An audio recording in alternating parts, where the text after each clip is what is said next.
Tribun News Today.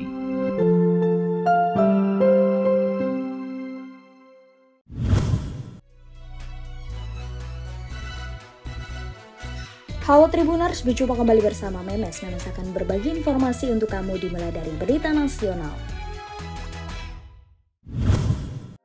Sikap dan tindak tanduk Susi, asisten rumah tangga Ferdy Sambo saat bersaksi di Pengadilan Negeri Jakarta Selatan pada Senin 31 Oktober mengundang pro dan kontra.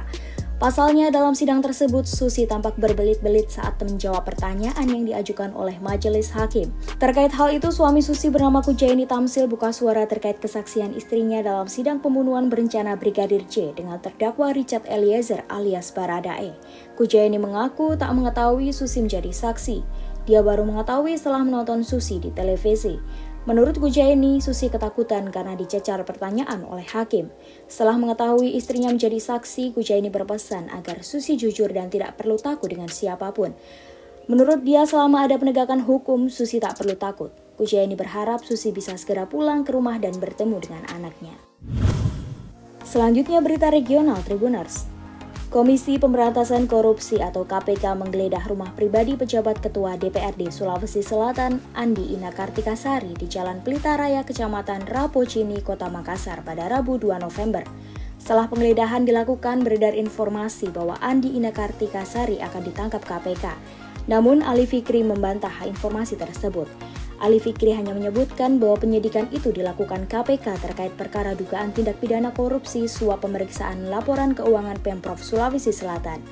Terkait penggeledahan kediaman pribadi Andi Ina Kartikasari, Ali Fikri belum menyampaikan hasilnya. Ketua DPRD Sulawesi Selatan Andi Ina Kartikasari membenarkan kediaman pribadinya digeledah tim penyidik KPK pada Rabu 2 November. Ia menyebutkan tim penyidik telah bekerja sesuai prosedur yang telah ditentukan, sehingga Andi Ina Kartikasari menghargai setiap tindakan yang dilakukan penyidik KPK. Selanjutnya berita selebriti Tribuners.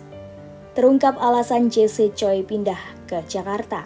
Ternyata tidak cuma karena mau di Ayunda, tetapi juga ingin bekerja di perusahaan kripto. Beberapa waktu belakangan, Jesse Choi diketahui sudah menetap di Jakarta. Namun, pria asal Korea Selatan tersebut mengaku kepindahannya itu bukan semata-mata demi mau di Ayunda. Saat berada di Indonesia, Jesse Choi memulai perjalanan karirnya dengan bergabung di AC Venture sebagai entrepreneur in resident. Setelah melewati berbagai rintangan sebelumnya, Jesse Choi memutuskan untuk bergabung dengan perusahaan yang bergerak di bidang kripto. Ketika menulis tentang tujuan pindah ke Jakarta karena ingin menikahi Maudi, Jesse Choi mengaku banyak hal yang ingin ia ceritakan. Mulai dari proses lamaran, usaha memenangkan hati orang tua Maudi Ayunda, hingga kejadian yang hampir merenggut nyawa Jesse Choi bersama kedua orang tuanya. Pelatih AC Milan Stefano Pioli membahas calon lawan di babak 16 besar Liga Champions musim ini. Stefano Pioli menegaskan AC Milan tidak takut bertemu siapapun setelah mencapai 16 besar Liga Champions dengan status runner-up Grup A pada Kamis 3 November. Ambisi Stefano Pioli merupakan identitas AC Milan yang datang ke Eropa sebagai juara bertahan Liga Italia. Pada babak 16 besar di Liga Champions, AC Milan akan tergabung di pot kedua bersama pada runner-up dari grup lainnya.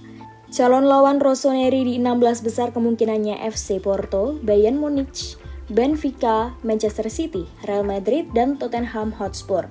AC Milan dipastikan lolos ke 16 besar Liga Champions setelah mengakhiri matchday terakhir di Grup A dengan mengalahkan RB Salzburg 4-0 di San Siro pada Kamis 3 November dini hari.